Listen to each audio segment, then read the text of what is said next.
Good evening, everyone. Welcome to Closing Comments here on September 9th. Let's jump right into our charts and see what happened in the markets today. First up, we got our October live cattle on the board. We did see a pretty impressive sell-off across this cattle market today. Both feeders and fats down pretty heavily. Coming into today, we did see yesterday's balance day trading inside Friday's range. Really no breakouts beyond either one of these pivot points, so a pretty quiet non-event type of day yesterday.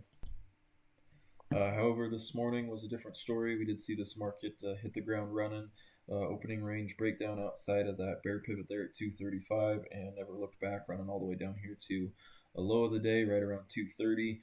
Pretty impressive sell-off all the way down.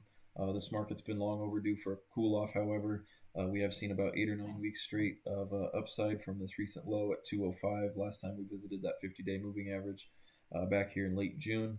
Since then, we did see about a $37 rally all the way up to this new all-time high here up at 242.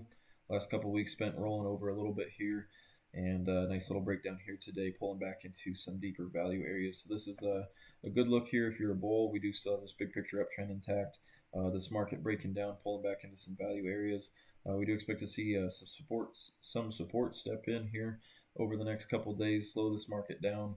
So whether it's going to be down here at this 50-day moving average or we're going to hold this line here at 230, we'll just have to wait and see how the rest of the week plays out. But be looking for this market to settle up, find some areas of support, and continue to balance out. We'd like to see some support come in here above this 50-day moving average and see this market kind of settle sideways. It could take a little time to turn this thing back around, but this dip is definitely setting up to be a nice little springboard into quarter four for this market to continue rallying into the fall. Be looking for this market to balance out. This is something we'll be monitoring throughout the rest of the week.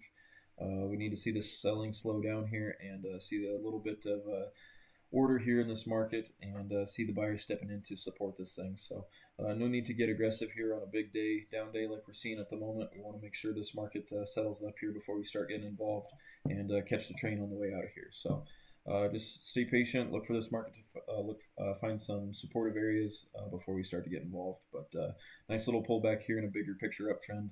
Lots of areas of support all the way through this 230 down to 225 area, and especially this rising 50-day moving average are going to be some spots we'll be looking for this market to turn around. So stay tuned. We'll be keeping an eye on that situation throughout the rest of the week and see what's happening over here in the feeders. We did see this feeder market down the limit today.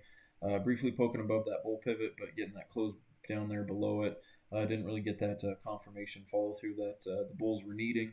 And same story this morning, just a nice breakdown right out of that opening range, flying through that bear pivot there at 355.30, right on top of that 20-day moving average. Nice breakdown, hitting the limits late in the day, and ended up finishing locked down there at the limit. We do see these prior highs over here at 349. This is going to be a good spot. We're going to be watching for this market to settle up here in these high 340s. Volatility's a little elevated here after today's action. Definitely going to see some wider ranges here still, but be looking for this market to try and settle up around this 350 mark. If we aren't able to hold that level, we could visit this rising 50-day moving average down here near the 340 area.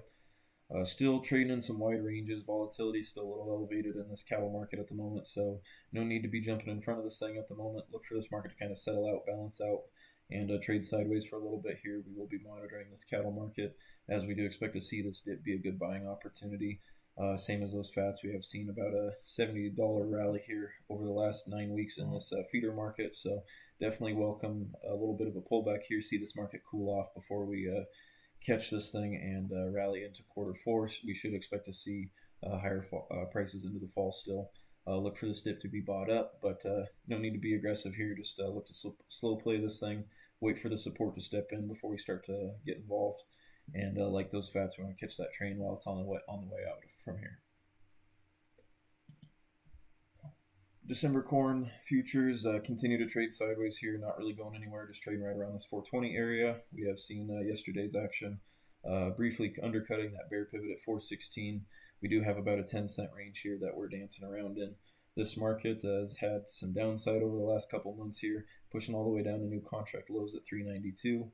Relief rally coming up here and reclaiming that 50-day moving average. However, we are still trading around a kind of a decisive line in the sand here with this declining trend line.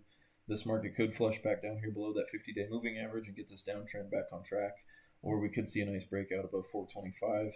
We don't really have any of that information yet. This market's going to continue chopping sideways.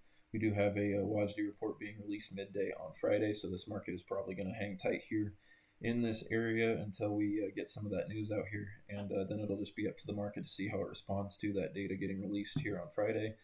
So in the meantime, expect a continued choppy, quiet, rangy action here in the grain markets until we see that WASD report come out on Friday. Should give us some volatility and a spark for a good directional move. Crude oil prices, we did see a little bit more of a rally today. However, we continue to see that rejection off those highs. We do see a nice push up there into the mid 60s at the moment. Yesterday and today's action pushing up there near that 20-day moving average. High of the day today coming in right there at that 20-day moving average. The highs being rejected, looking like the bears are still trying to push this thing lower. Just not a whole lot of real decisive moves here in this cattle market, crude oil market. Look for some resistance to start stepping in here as we push up here on these declining moving average, and look for these oil prices to continue pushing lower over the long term. Just going to need to balance out here, but no real volatility or excitement expected in this oil market. Just look for a nice slow bleed in some small ranges. And last but not least, we have our equity indexes. We did see a continued push higher today. This equity market's really not responding much, really not giving much of a care about the seasonal volatility or weakness at the moment. This market just kind of inching higher here. S&P futures finishing higher today. Nasdaq also pushing up on some of these prior week highs. No real breakouts yet, but seeing nice contracting action here, pushing up on some of these prior week's highs. And the Dow is definitely the weakest of the bunch, kind of finishing back, but definitely putting pressure up on that new all-time high level. At the moment, we could see this market start to push up once we start to come out of some of these levels and make a new all-time high in the S&P. We need to see this Nasdaq index future start to trade above 24,000, and a nice breakout here above these multi-week highs right around the 45,800 mark on the Dow. Definitely seeing this market starting to contract and tighten up here up near these highs. We do have some inflation data being released over the next couple days here, so we'll have to wait and see how the market responds to that. But definitely putting up pressure here on these recent highs, so we could see this market start to take off sooner than later. Nasdaq's looking good, like it's been seeing some accumulation down here in some deeper value areas, and starting to push back up there towards those all-time highs. So nice to see those leaders getting engaged again and starting to catch up. And if we can get a nice push here above some of these levels, we could see this market kind of kick into gear faster than sooner than expected. So the upside is expected to continue over the long haul. And in the meantime, no need to be jumping out of things here at the moment with this thing working. Just going to be keeping an eye on that inflation data, be watching for some volatility around some of those news events over the next couple days. But other than that, big picture uptrend remains intact. I encourage everyone to stay invested as this market should continue higher into quarter four. Thanks for tuning in. Everyone have a good night.